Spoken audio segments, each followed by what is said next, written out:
The night air in Texas carried a sharp chill, even though the day had been blistering hot.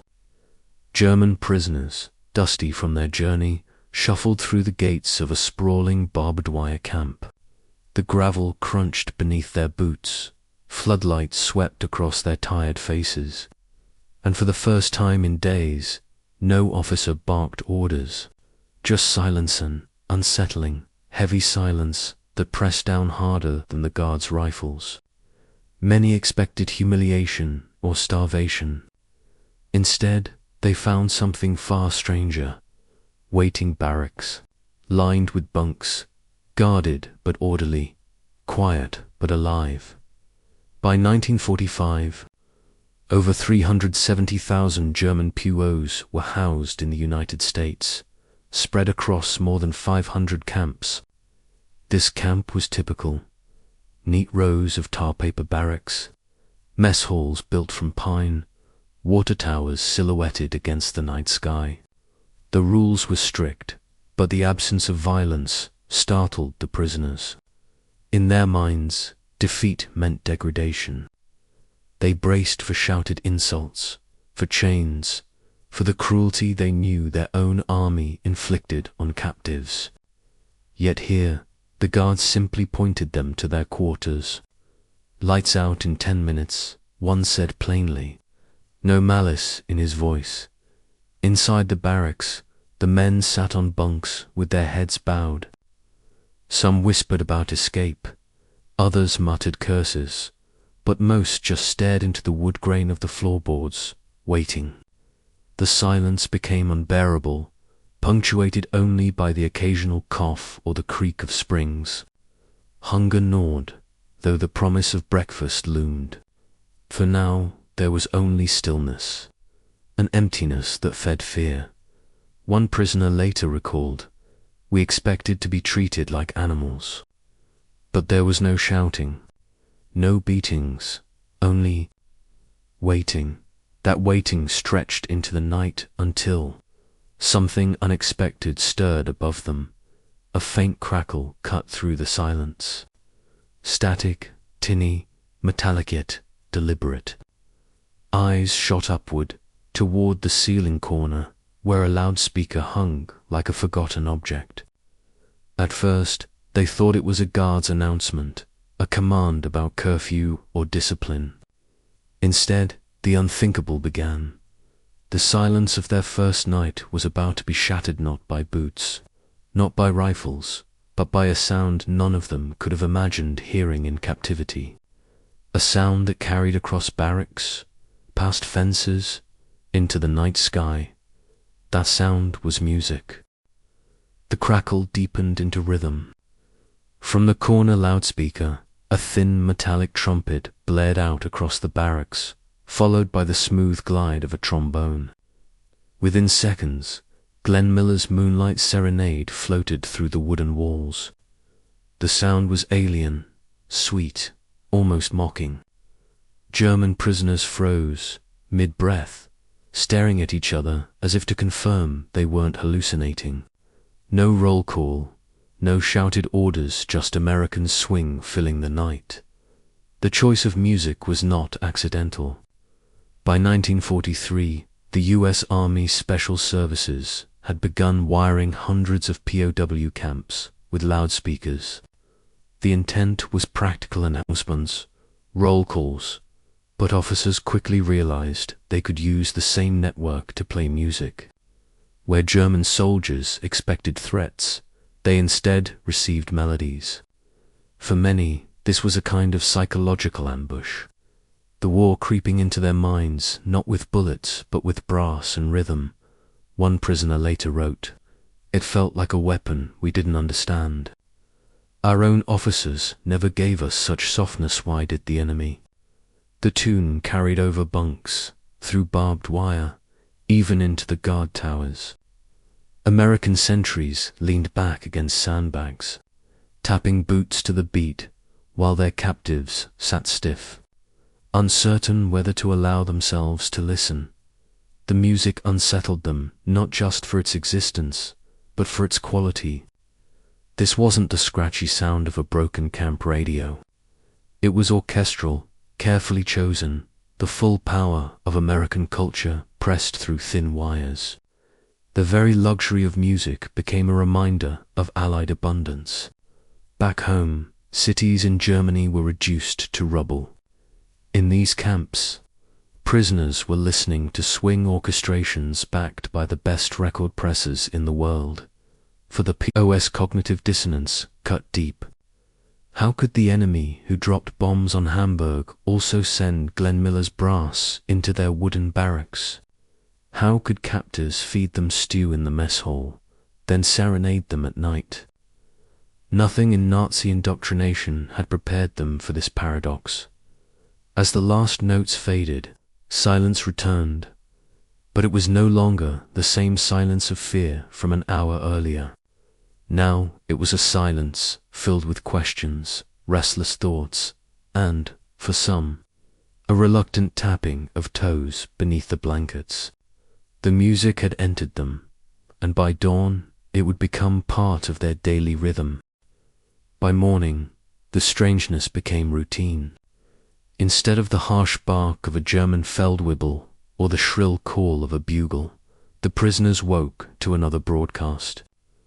The loudspeaker crackled at dawn, and this time it was not Moonlight Serenade but the brisk swing of Glenn Miller's In the Mood. Brass horns cut through the mist rising above the camp, the rhythm chasing away sleep as prisoners stumbled out of barracks toward the mess line. Every step felt unnatural. They expected discipline, yet here their mornings began like small-town America itself, music first, orders second. Across more than 500 US POW camps, the same system repeated. 3 daily broadcasts, woven between meal calls and announcements. For the German soldiers, this pattern was unsettling precisely because it normalized captivity. Life was regimented but softened, captivity disguised beneath swing melodies. Reports from camp records confirm the broadcasts averaged 3 times a day, timed with meals or evening roll call. For the guards, it kept order. For the prisoners, it created something harder to resist: familiarity. Standing in line for powdered eggs and black coffee, many found themselves humming under breath. For a moment, they were not defeated soldiers, but just men in line for breakfast. One diary entry captured the irony. We stood in ranks like soldiers, but the soundtrack was not warret, was dance. This inversion gnawed at some. The sound mocked despair, yet also soothed it. The brass and saxophone made captivity less bleak, but also more disorienting. As if the boundaries of enemy and friend blurred with each note, even guards noticed the change. Reports noted less tension during roll call when music played. Fewer fights erupted in the chow line. Rhythm structured the day as much as barbed wire did. The prisoners, once rigid in posture, grew looser with time, some tapping their tin cups to the beat while waiting for food. Yet the deepest shock came not from American music itself, but from moments when the playlists shifted. The broadcasts weren't limited to swing. Occasionally, the loudspeakers carried songs that touched something deeper, melodies the Germans recognized, but not as they remembered. That collision of cultures, familiar yet foreign, was where the shock sharpened, and one evening that collision arrived in full force. It happened at supper. The men were eating in silence, bent over tin trays of stew, when the loudspeaker came alive again. At first, it was another swing melody, harmless enough. But then the tune shifted violins, carrying a folk melody every German in the room recognized.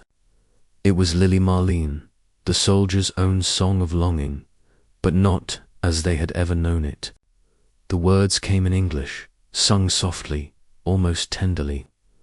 The familiar transformed into something foreign. Forks stopped halfway. 2 mouths. Men froze mid-bite, listening. Some muttered in disbelief, others chuckled bitterly. To hear their songs sung by the enemy, this was not just music. It was disorientation, cultural ground slipping under their boots. For many, the melody carried memories of marshes, of nights on the Eastern Front, of letters from home. Now those memories arrived in captivity, refracted through Allied voices. The Red Cross had a hand in this. Reports indicate more than 24,000 records were distributed to POW camps by 1945. A mix of American swing, British ballads, and carefully chosen European folk songs. For us authorities, it was harmless entertainment. For the prisoners, it was both gift and torment. Their culture was mirrored back at them, but altered, as if captivity itself had reshaped their identity. One prisoner later recalled, "It was surreal, our culture, reinterpreted. They played our heart, but in another language." Even the guards noticed the reaction. Conversations grew louder. Some men sang under breath in German, others turned away, unable to listen. What had begun as background music was now a mirror held up to their own fractured loyalties. The strategy was subtle, but deliberate. American camp officers understood the power of music to soften, confuse, even tame. Playing familiar tunes was no accident. It blurred lines, reminded men of home while keeping them firmly behind wire. It was not cruelty, but it unsettled deeper than harsh orders ever could. As the record spun down and silence returned, some prisoners sat with heads in hands, while others drummed their fingers to the remembered rhythm. The food had gone cold, but nobody cared. And that night, as the barracks lights dimmed, the same loudspeakers began again, this time with a softer edge, almost a lullaby. When the floodlights dimmed, the music did not stop. Instead, it softened, drifting into the dark like a quiet companion. In the barracks, men lay on thin mattresses, listening as swing and ballads floated from the loudspeakers. The day's routine, the fences, the work details, the endless waiting seemed to dissolve for a few minutes each night. Music turned captivity into something less brutal. If only briefly, accounts suggest that camps sometimes broadcast 2 to 3 hours of music after lights out, filling the silence with melodies meant to calm and occupy. For German POWs, the effect was strange and uneven. Some rolled onto their sides, scowling into the dark, refusing to be lulled. But others surrendered, quietly tapping feet beneath blankets or humming along. A few even admitted later that they looked forward to the nightly serenades, though they never dared to say it aloud at the time. The soundscape carried details too sharp to ignore. The hiss of static blended with violins, the creak of barrack beams answering the bass line. Guards walking their rounds could hear it as well, the same notes wrapping barbed wire and watchtowers in a cocoon of melody. For those outside, it was control. For those inside, it was memory, sometimes comforting, sometimes cruel. One prisoner later reflected, "We forgot, briefly, we were prisoners. The music made us men again." Such confessions were rare, scribbled into diaries decades after repatriation. At the time, fear of ridicule, worse, reprisal kept most men silent. Yet the evidence is clear. Nightly music blurred the boundaries of war, but not everyone surrendered to the serenades. Hardcore Nazi loyalists saw danger in the lullabies. For them, tapping a foot meant betrayal, and listening meant weakness. They whispered threats in the dark, warning fellow prisoners not to enjoy enemy culture. The barracks, for all its quiet music, became a contested space between those softened by rhythm and those hardened by ideology. By the time the record needles lifted and silence returned, the division was already set. For some, music had become escape. For others, it was proof of corruption. The next day, the tension would spill into whispered arguments and hostile stares, and soon, resistance to rhythm would turn into open defiance. Not every ear in the barracks welcomed the nightly serenades. For the hardcore loyalists, the music was poison. They listened in silence, jaws tight, eyes burning through the darkness at comrades who dared tap a foot or hum a note. For them, swing and jazz were not harmless tunes. They were humiliation, evidence of surrender to enemy culture. And they would not let that surrender pass unpunished. Reports from US camp. Officers describe cliques of pro-Nazi prisoners forming in many compounds. Known as the Ironsides, these groups acted as enforcers, policing morale and punishing any man they believed was softening under captivity. In some camps, prisoners caught humming American songs were beaten. Others were threatened with knives fashioned from scrap metal. Music had drawn invisible lines inside the barracks, those who yielded to rhythm, and those who resisted it with fury. One diary entry captured the fear. They called us weak. They said the music made us traitors. We were more afraid of them than of the guards. The irony was stark.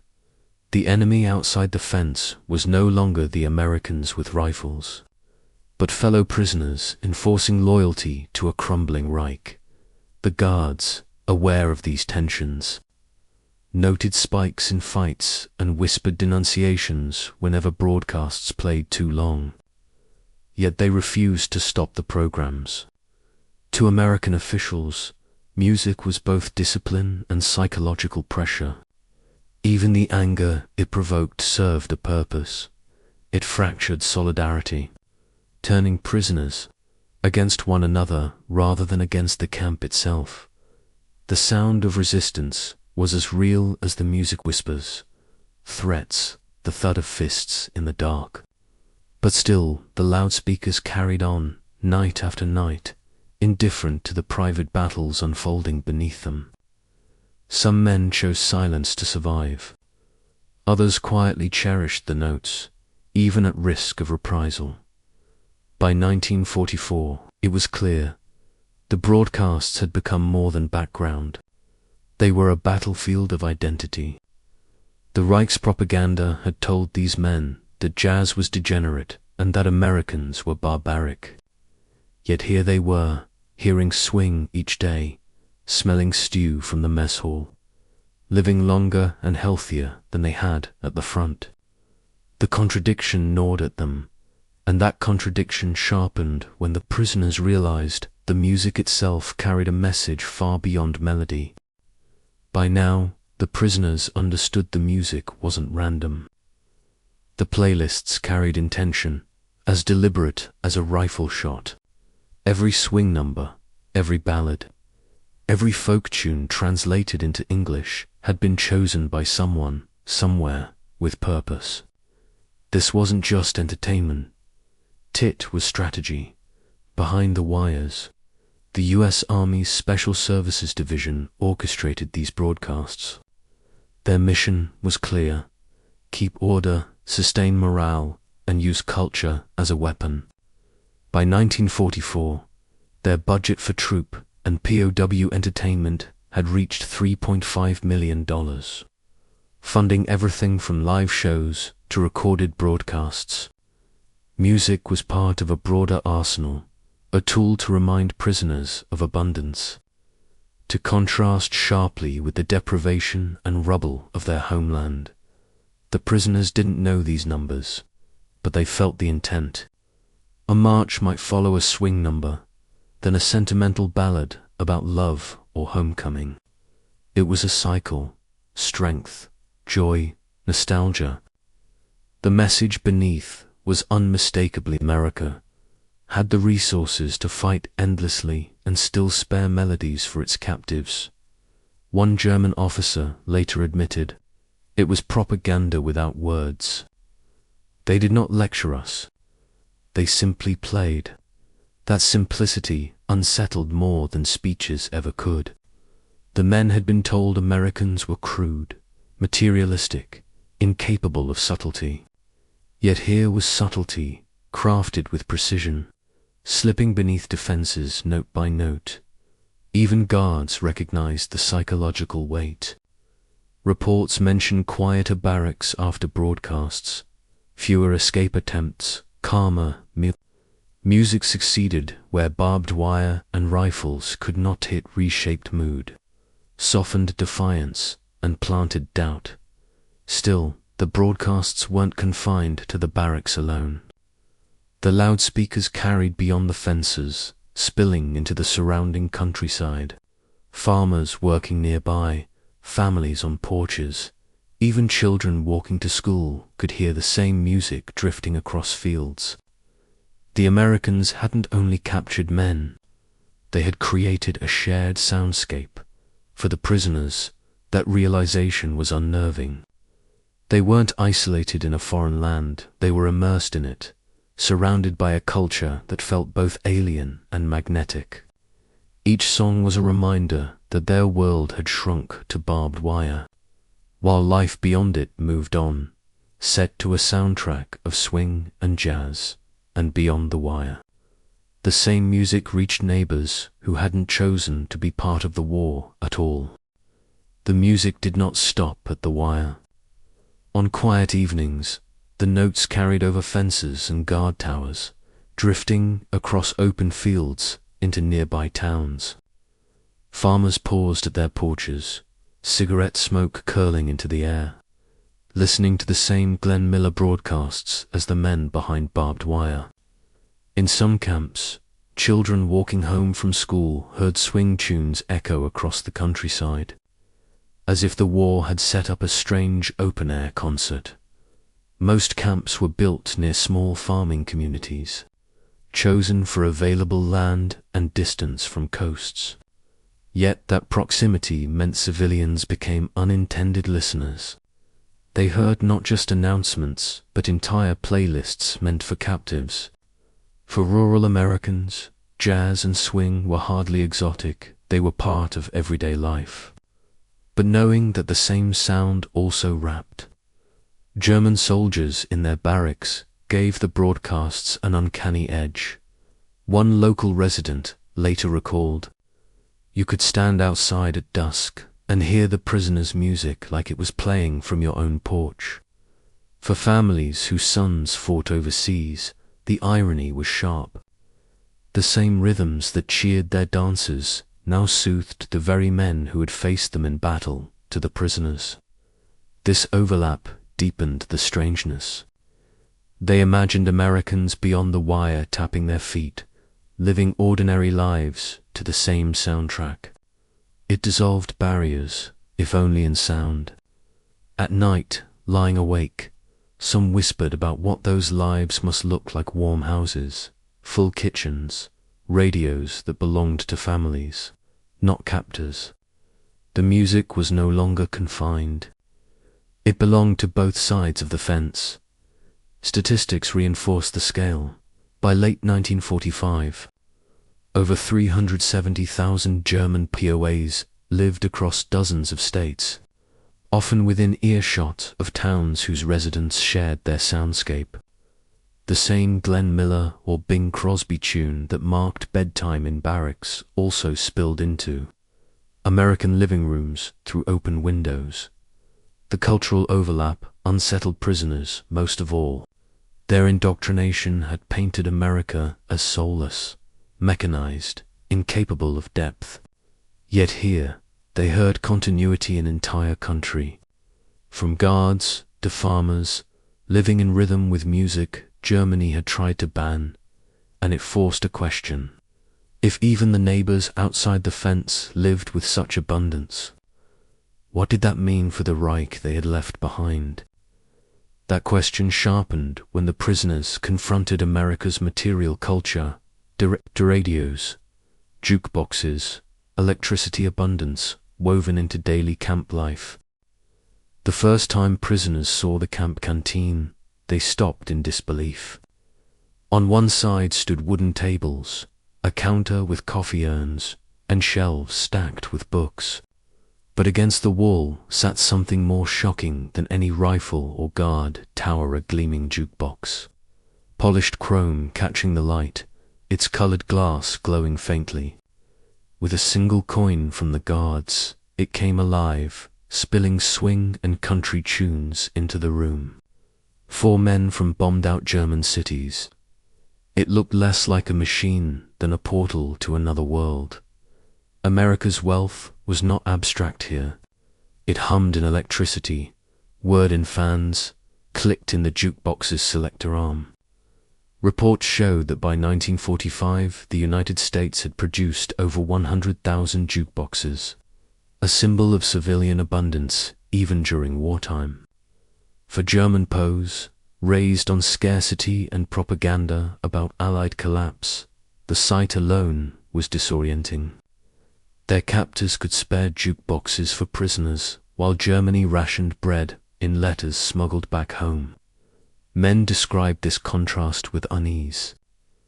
Here we drink coffee every morning. They have machines that play music for amusement. How can our leaders say America is starving? The cognitive shock ran deeper than material envy. It was realization. The war's industrial outcome was already decided. Germany's factories burned under Allied bombing, while America churned out not just tanks and planes, but luxuries for civilians and even enemies.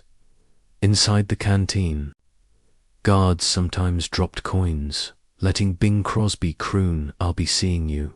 Prisoners sat quietly, pretending not to listen, but their eyes betrayed them. The music wasn't just melody, it was proof of capacity. The sound of a nation able to fight a global war and still manufacture beauty. One officer later reflected, "We realized Germany was already lost, not because of weapons, but because of radios, jukeboxes, electricity everywhere." The broadcasts and machines were more than entertainment. They were evidence. Every hum of a generator and every glowing dial reminded prisoners of what abundance looked like, what their own nation could no longer provide. And yet, amid this overwhelming industrial proof, something smaller and more human began to surface.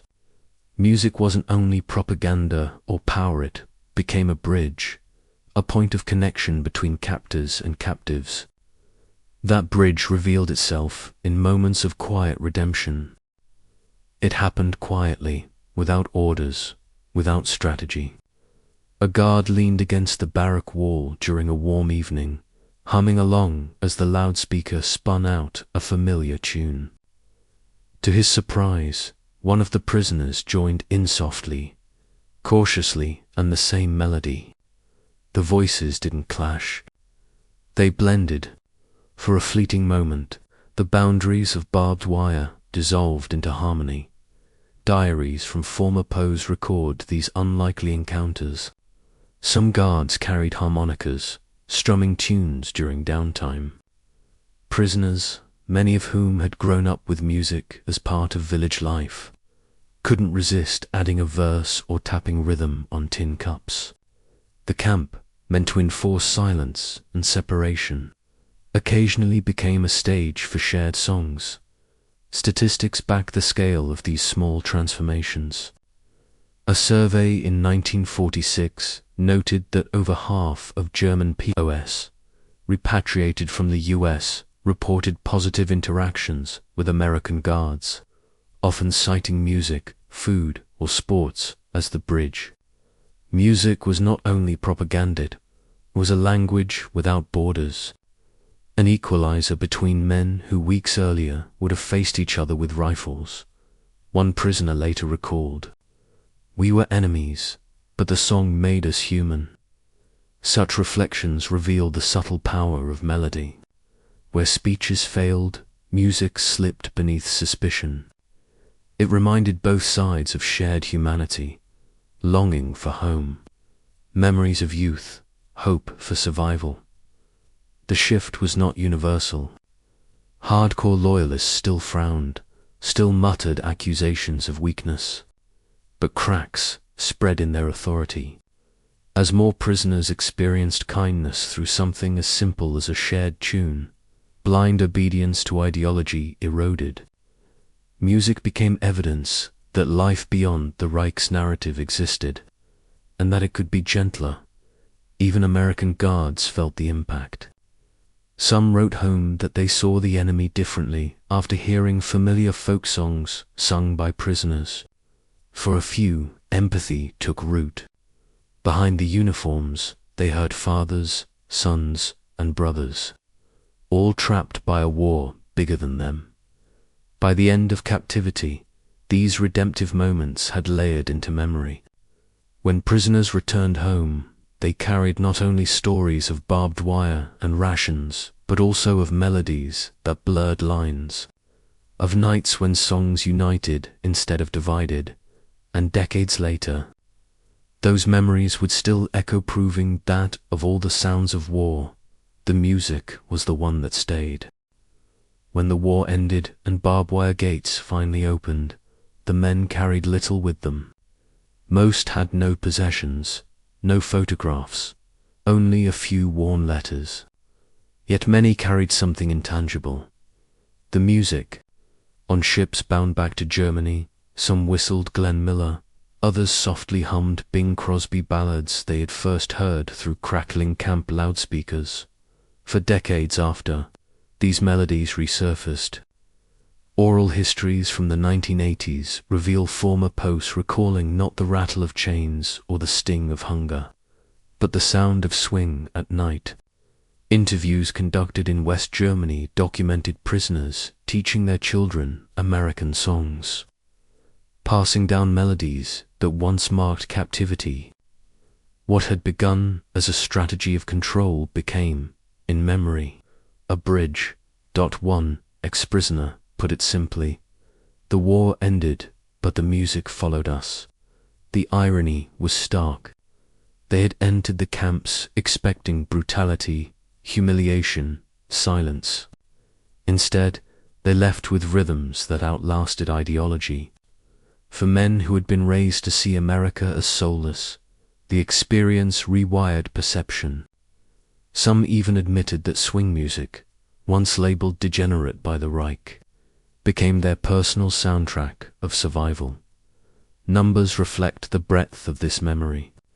Of the 370,000 Germans held in America, thousands later joined veterans associations, where reunions often included songs they first heard in captivity. The tunes had become markers of time and place, reminders of nights spent under foreign skies, guarded yet strangely humanized. For their families, these stories carried weight. Children in small German towns grew up with fathers who taught them the rhythms of American jazz. They learned that captivity had been strict, yes, but also oddly humane, punctuated by records and broadcasts that lingered long after fences came down.